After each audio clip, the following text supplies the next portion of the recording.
ஓம் சாந்தி. 28/1/2026 காலை முரளி பாப்தாதா மதுபன். பரமாத்மாவின் மகாவாக்கியம். இனிமையான குழந்தைகளே, குழந்தைகளாகிய உங்களை உலகின் எஜமானராக ஆக்குவதற்காக மிகவும் அன்பான சிவபாபா வந்துள்ளார். நீங்கள் அவரின் வழிப்படி நடந்து செல்லுங்கள். கேள்வி: மனிதர்கள் பரமாத்மாவை குறித்து ஒன்றுக்கொன்று முரண்பாடான எந்த 2 விஷயங்களை சொல்லுகின்றனர்? பதில்: ஒரு தரப்பினர் சொல்லுகின்றனர் பரமாத்மா அகண்ட ஜோதியாக உள்ளார் என்று. மற்றொரு தரப்பினர் சொல்லுகின்றனர் அவர் பெயர் உருவத்திற்கும் அப்பாற்பட்டவர் என்று.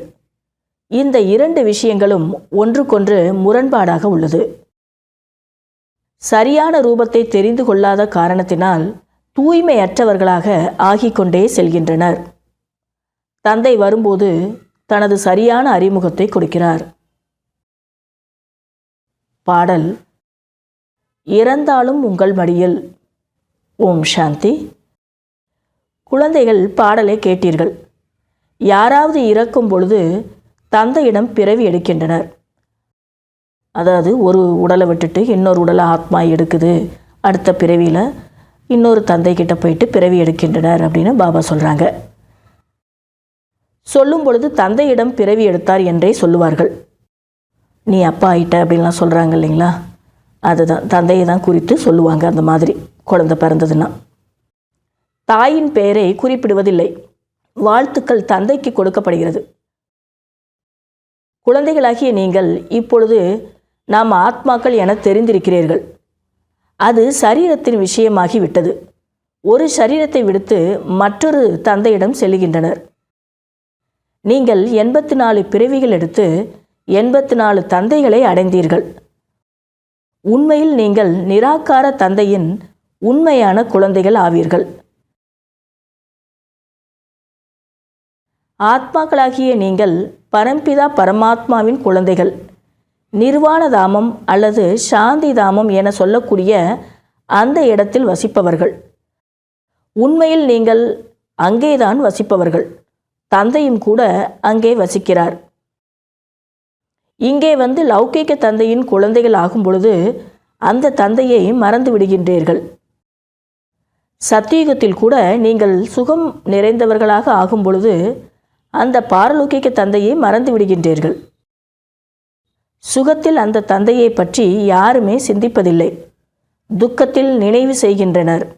மேலும் நினைவும் கூட ஆத்மாதான் செய்கிறது. லௌகீக தந்தையை நினைவு செய்யும் பொழுது புத்தி சரீரத்தின் பக்கம் செல்கிறது. இந்த பாபா அந்த பாபாவை நினைவு செய்யும் பொழுது ஓ பாபா என சொல்லுவார். இருவருமே தந்தைகள்தான். அதாவது லௌகீக தந்தையை பார்க்கும் பொழுது லௌகீக தந்தை கூட பரமாத்மா தான் நினைவு செய்கிறாரு. அதனால் 2 பேருமே தந்தை தான். பாபா என்பதே சரியான வார்த்தையாகும். அவரும் தந்தை, இவரும் தந்தை. ஆத்மா அந்த ஆன்மீக தந்தையை நிலைக்கும் பொழுது புத்தி அங்கே செல்கிறது. இதை தந்தை குழந்தைகளுக்கு புரிய வைத்துள்ளார். முதலில் நான் உங்களை சொர்க்கத்திற்கு அனுப்பினேன். நீங்கள் மிக மிக செல்வந்தர்களாக இருந்தீர்கள். பிறகு 84 பிறவிகளை எடுத்து நாடகத்தின் திட்டத்தின்படி நீங்கள் துக்கம் நிறைந்தவர்களாக ஆகியுள்ளீர்கள். இப்பொழுது நாடகத்தின்படி துக்கத்தின் உலகம் அழிய வேண்டியுள்ளது. உங்களுடைய ஆத்மா மற்றும் சரீரம் இரண்டுமே சதோ பிரதானமாக இருந்தன. பிறகு தங்க யுகத்திலிருந்து வெள்ளி யுகத்திற்கு வரும்பொழுது சரீரமும் வெள்ளி யுகத்தில் வந்தது. பிறகு தாமிர யுகத்தில் வந்தது. இப்பொழுது உங்களுடைய ஆத்மா முற்றிலுமே பதித்தமாக, அதாவது தூய்மையற்றதாக ஆகிவிட்டது. சரீரம் கூட தூய்மையற்றதாக ஆகியுள்ளது. அதாவது சத்தியுகத்தில் இருக்கும்போது, தங்க யுகத்தில் இருக்கும்போது சரீரமும் தூய்மையாக இருந்தது, ஆத்மாவும் தூய்மையாக இருந்தது. எப்போ அடுத்தடுத்த யுகத்துக்கு வருதோ அப்போ ஆத்மா போலவே சரீரமும் அந்த மாதிரி கிடச்சது அப்படிங்கிறத பாபா சொல்லிகிட்ருக்குறாங்க. மிக மிக அன்பான பாபா என குழந்தைகளாகிய உங்களுக்கு இப்பொழுது நம்பிக்கை இருக்கிறது. அன்பான, மிக அன்பான, மிக மிக அன்பான என சொல்லவும் செய்கின்றனர். ஸ்வீட்டஸ்ட்டு, ஸ்வீட்டர் அப்படின்னு சொல்கிறாங்க இல்லையா? லௌகீக சம்பந்தங்களில் முதலாவது தந்தையாகும். அவர் பிறவியை கொடுக்கிறார். பிறகு ஆசிரியர். அவரிடம் படித்து பதவியை அடைகிறீர்கள். ஞானம் வருமானத்திற்கான வழி என சொல்லப்படுகிறது. ஞானம் என்பது அறிவு, யோகம் என்பது நினைவு. எல்லைக்கு அப்பாற்பட்ட தந்தை அவர் உங்களை சொர்க்கத்திற்கு எஜமானர்களாக ஆக்கியிருந்தார். அவரை நீங்கள் இப்பொழுது மறந்து விட்டீர்கள்.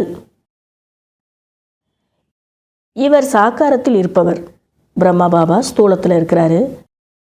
அவர் நிராகாரமாக இருப்பவர். சிருஷ்டியும் இங்குதான் இருக்கிறது. உலகம் சொல்லப்போனால் இந்த உலகம்தான். இந்த சிருஷ்டியானது தான் சக்கரம். அது சுற்றி கொண்டே இருக்கும். மீண்டும் மீண்டும் நடந்தபடியே இருக்கும். சூட்சுமோதனத்தை சிருஷ்டியின் சக்கரம் என பாடப்படுவது கிடையாது. உலகில் மனிதர்களின் வரலாறு, புவியியல் மீண்டும் மீண்டும் நடந்தபடி இருக்கும். மற்றபடி சூட்சுமோதனத்தில் எந்த சக்கரமும் இருப்பதில்லை. இது உயர்வான அத்தாரிட்டியான இறை தந்தையின் பல்கலைக்கழகமாகும். கூடவே தர்மராஜும் இருக்கிறார். குணமற்றவனாகிய எனக்குள் எந்த குணமும் இல்லை என ஆத்மா சொல்லுகிறது. யார் தேவதைகளின் கோவில்களுக்கு சென்றாலும் அவர்களுக்கு முன்பாக இப்படி சொல்கின்றனர். சொல்ல வேண்டியது தந்தைக்கு முன்பாக. அவரை விட்டுவிட்டு சகோதரர்களை பிடித்து கொள்கிறார்கள். இந்த தேவதைகள் சகோதரர்கள் அல்லவா? சகோதரர்களிடமிருந்து எதுவுமே உங்களுக்கு கிடைக்காது. சகோதரர்களுக்கு பூஜை செய்து செய்து கீழே இறங்கிய வண்ணமே வந்தீர்கள். இது ஞானமலை என இப்பொழுது குழந்தைகளாகிய உங்களுக்கு புரிய வைத்தார் தந்தை. ஞானத்தின் மூலம் என்ன நடக்கிறது? தூய்மையற்ற உலகத்திலிருந்து தூய்மையான உலகமாகிறது.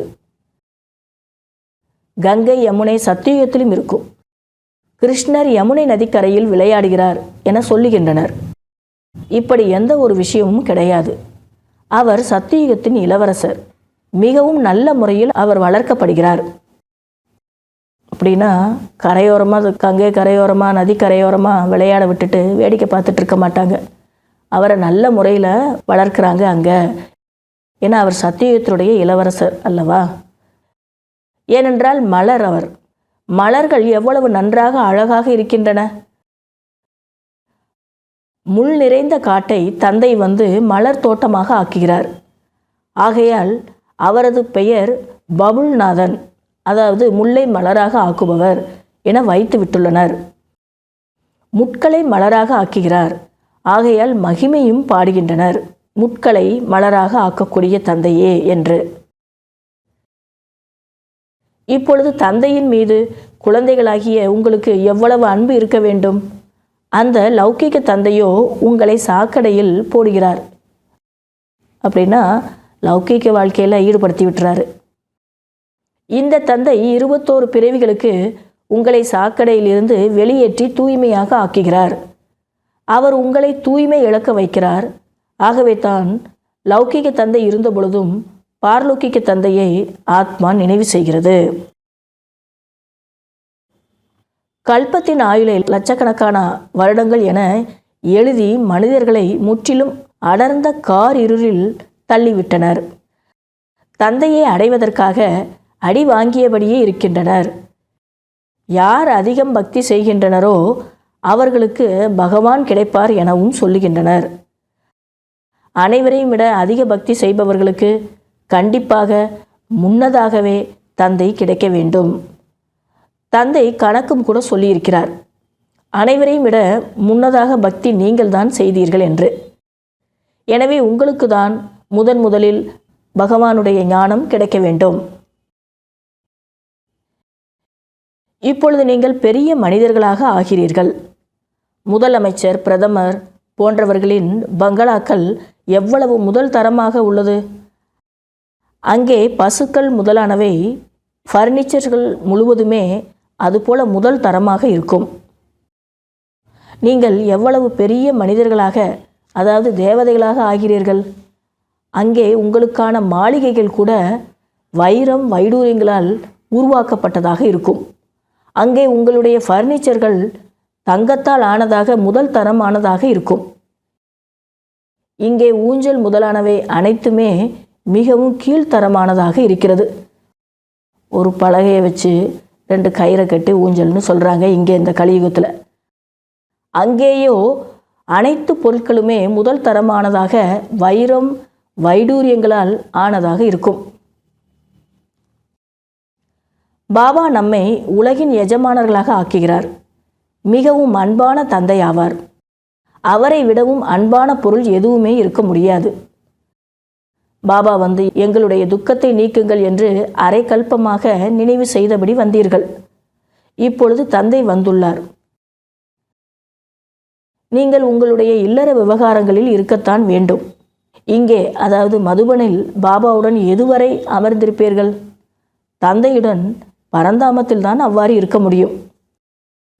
பாபா கூடவே இருக்கணும்னு நினச்சா கூட மதுபனில் எவ்வளோ நேரம் இருக்க முடியும் இல்லையா? குறிப்பிட்ட நாட்கள் வரை தான் இருக்க முடியும் மதுபனில்.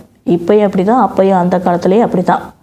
ஆனால் எப்பயுமே பாபா கூட இருக்கணும்னு நீங்கள் நினச்சிங்கன்னா பரந்தாமத்தில் இருக்கலாம் அப்படின்றாரு பாபா. இங்கே இவ்வளவு குழந்தைகள் எல்லாரும் இருக்க முடியாது. மதுபனில் அனைவருமே ரொம்ப நாள் இருக்க முடியாது அப்படிங்கிறத சொல்கிறாரு.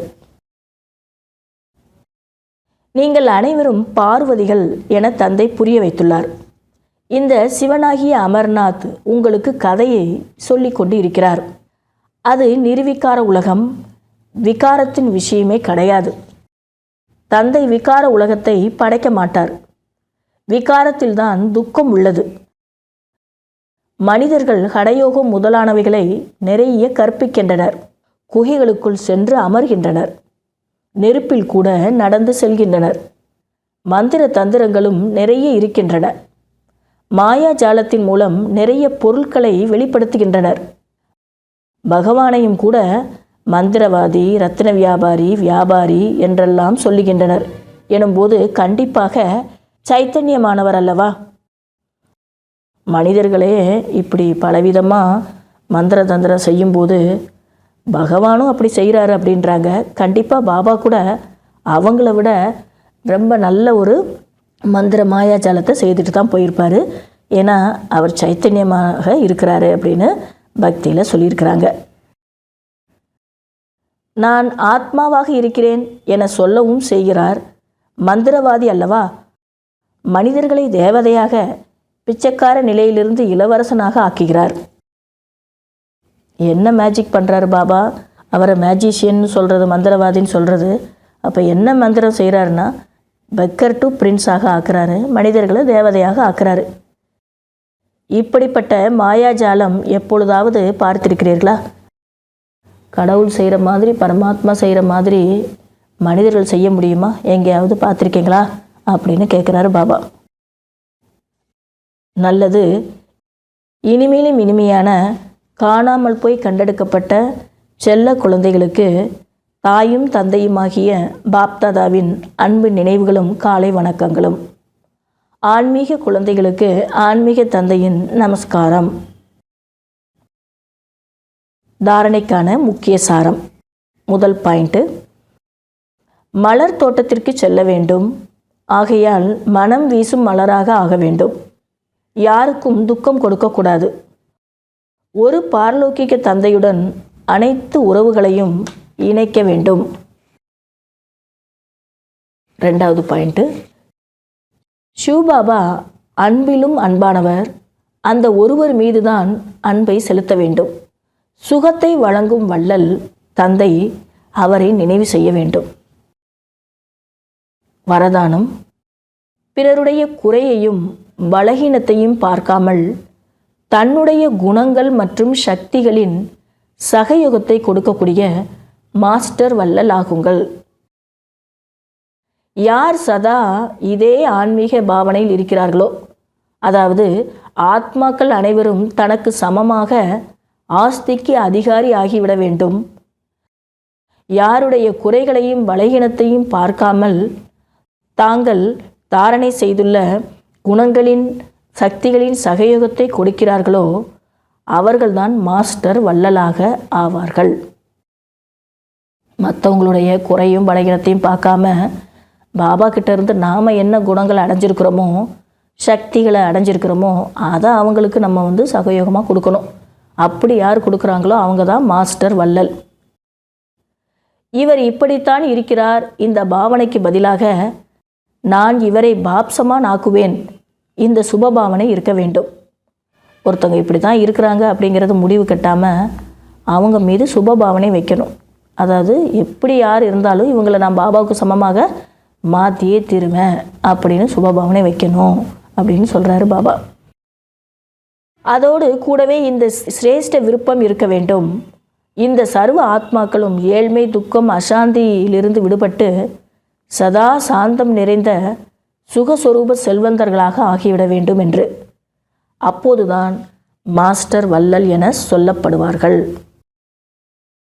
ஸ்லோகன்: மனம், சொல், செயலால் சேவை செய்பவர்கள்தான் நிரந்தர சேவாதாரி ஆவார்கள். அவர்களின் ஒவ்வொரு சுவாசத்திலும் சேவை நிறைந்திருக்கும். அவ்வக்த இஷாரே: இந்த அவ்வக்த மாதத்தில் பந்தனங்களிலிருந்து விடுபட்டு ஜீவன் முக்தி ஸ்திதியின் அனுபவம் செய்யுங்கள். முதலில் தனது தேகத்திலிருந்து, தேக சம்பந்தத்திலிருந்து மற்றும் பழைய உலகின் நினைவிலிருந்து விடுபட்டவர் ஆக்குங்கள். எப்பொழுது இந்த முக்தியின் மனநிலையை அனுபவம் செய்வீர்களோ அப்பொழுது விடுதலை பெற்றபின் ஜீவன் முக்தியின் அனுபவம் தானாகவே ஆகிவிடும். எனவே சோதித்து பாருங்கள், வாழ்க்கையில் இருந்து கொண்டே தேகத்தின் சம்பந்தம் மற்றும் பழைய உலகத்தின் கவர்ச்சியிலிருந்து நான் எதுவரை விடுபட்டிருக்கிறேன் என்று. நல்லது. ஓம் சாந்தி.